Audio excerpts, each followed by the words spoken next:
colaborador de cabecera, el doctor Luis Huesca, que el día de hoy nos va a platicar sobre la manufactura.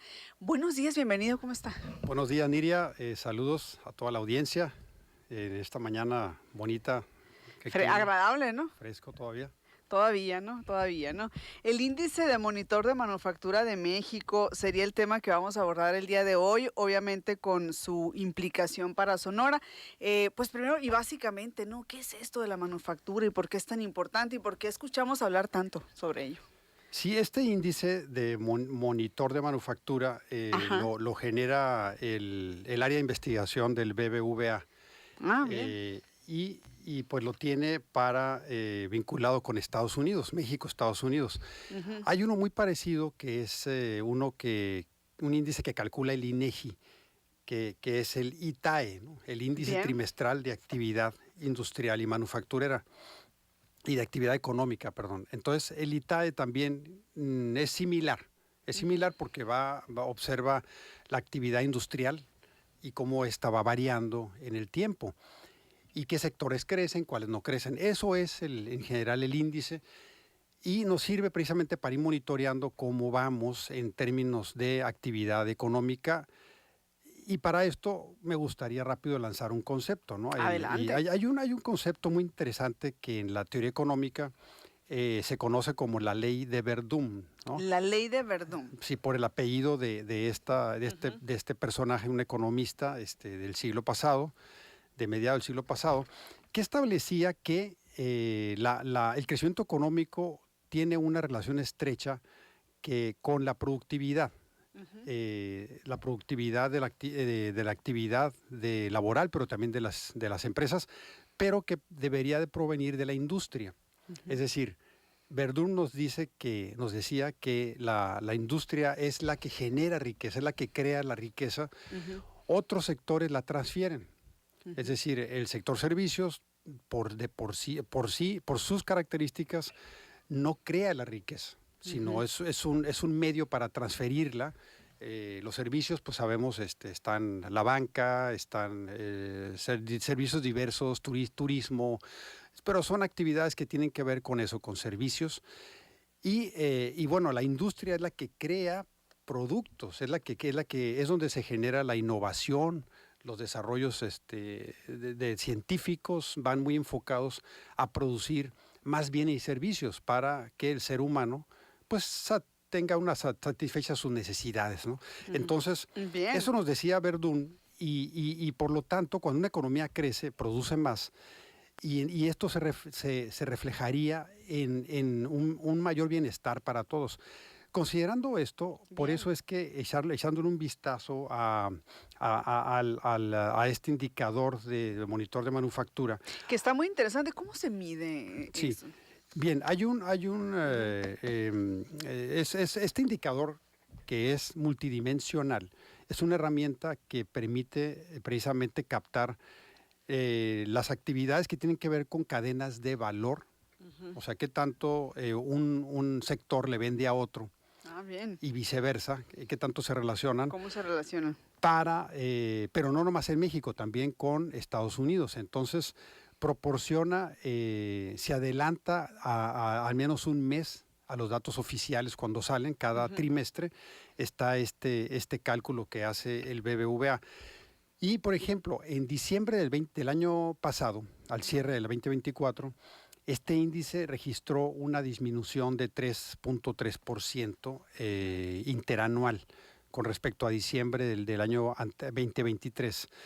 Y uno puede saber con este índice qué sectores fueron los que causaron esta disminución y cuáles fueron los que promovieron que no cayera tanto, porque pudiera haber caído más, ¿no? Ah, pudo haber caído más todavía. Claro, tenemos que 14 de 21 sectores que mide perdieron peso y 15 de 21 sectores están aún por debajo de su nivel pre-COVID. O sea, no se han podido recuperar. No se han podido recuperar, exactamente. 15 de 21. El mayor rezago, y es ahí donde nos pesa mucho a Estados Unidos y a México, es en el sector automotriz por el efecto de Estados Unidos. que es aproximadamente nuestras ventas con ellos, estamos conectados cerca del 28-29% del valor total de la manufactura de México depende de Estados Unidos. Claro. Entonces ahí podemos observar de esos, cuáles sectores fueron de esos que se vieron afectados. Está prendas de vestir, por ejemplo, que cayó 9.9%. En el dato interanual está la industria metálica básica con 7.3%. Están también la industria de minerales no metálicos, que tiene que ver con cemento, por ejemplo. Que esto también se reflejó en el año anterior en una caída en el sector de la construcción. Y bueno, ¿pero qué sectores fueron los que se pudieron mejorar un poco? Son la industria de la madera, de la impresión, la industria de la impresión, me llama la atención, ¿no? Pues tiene que ver con libros. Fabricación accesorios de aparatos eléctricos también, 4.8%. Y entonces, aún así, no pudo pues compensarse. Pero esto se por esto. pronosticaba, es decir, estos sectores que no se han podido recuperar y que no han podido todavía tener sus niveles, los niveles que tenían antes de la pandemia, prepandemia, ¿ya se visualizaba que iban a tardar tiempo en recuperarse o está saliendo de pronóstico? Sí, a ver, ya se pensaba que podían recuperarse, pero siguen habiendo problemas de los que vamos a tardar tanto. Sí, ¿no? vamos a comentar ahorita, si nos da tiempo antes de cerrar. Bien. Ya doy cuáles son esos factores, pero Sí, llama la los atención, factores. claro, los estados. Hay una pregunta que me gusta siempre comentarte o hacerte, a ver, ¿cómo piensas que está Sonora con este valor de este índice? El índice que calcula el BBVA no está por estado, pero sí el que se parece mucho es el ITAE, el índice trimestral de actividad económica. ¿Y dónde estaría Sonora? Ok, en cuanto a si están números rojos, verdes o cómo más o menos cómo le va. Sí, claro, Yo claro. creo que sí le puede ir más o menos.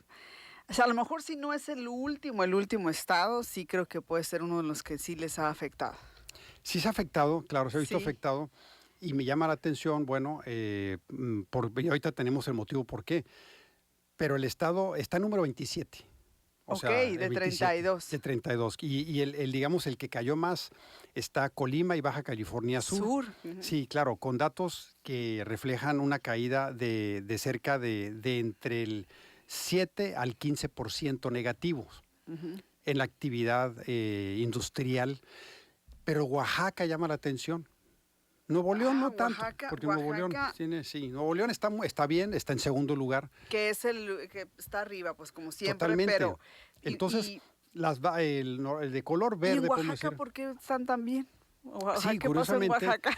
Oaxaca ha experimentado un crecimiento muy fuerte, impulsado por inversiones en infraestructura en los últimos 2 años, en este proyecto del Istmo de Tehuantepec, que busca, de hecho, conectar al Golfo de México con el Pacífico. Eso le ha beneficiado. Pues, claro, una carretera interoceánica que están ya ahí, entiendo que ya están por terminarla o ya la terminaron, que va a hacer que pueda cruzar mercancías. Es como el canal de Panamá, digamos, mexicano. De acá de México, ¿no? Pero están poniendo vías férreas, están poniendo una supercarretera que va a poder ser cruzada en menos de 5 horas. Claro. Nos dicen que nos queda 1 minuto, pero a lo mejor en ese minuto podemos hablar de los factores que afectaron a Sonora, por ejemplo. Claro.